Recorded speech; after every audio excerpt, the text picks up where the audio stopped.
live now to Cairo, where we can speak to Rabab el-Mahdi via Skype. She is a professor of political science at the American University in Cairo. Professor, good to talk to you. When you look at the scenes from the day in Cairo, from in front of the U.S. Embassy, later in the day in Tahrir Square, continuing now in Tahrir Square, tell me who is protesting and why. There are at least two groups of protesters. The group of protesters that are currently the embassy, in front of the embassy, those are actually youngsters. Many of them are not politically affiliated to any tendency, not specifically any part of the political Islamist parties.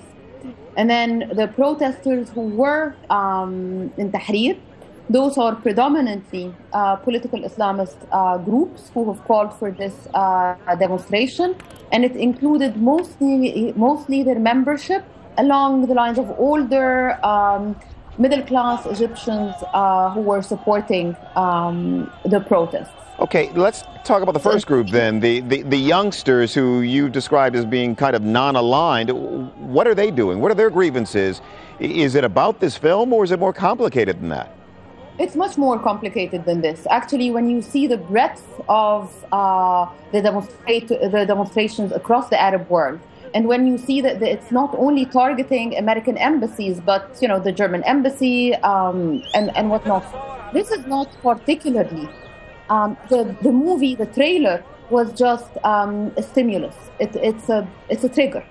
It's a trigger, but what we're seeing here is a reaction to years of grievances and injustices, a feeling of being patronized and unjustly treated by the so-called West, not just the U.S.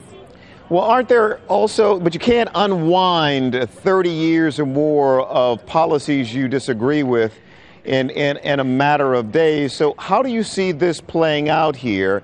And how does the new president manage this situation where you've got this burgeoning democracy and people getting a sense of what it's like to be able to express themselves, and it being demonstrated and displayed in some cases in a very violent way?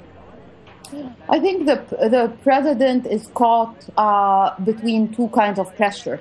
One is his constituency, and predominantly wanting to come across as someone who's different from Mubarak, who is not completely allied with the U.S.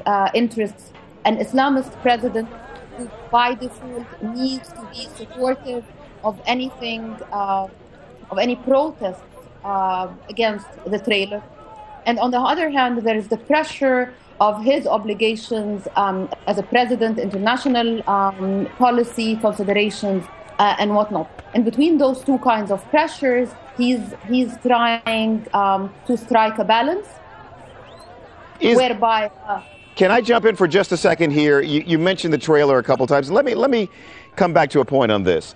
It has been denounced by everyone who can denounce it, and I'm wondering if that message has been conveyed. Is it being received? Does it even matter to the people who are protesting in Cairo right now? Exactly. It was received, but it doesn't matter. This is exactly the point I was trying to explain earlier.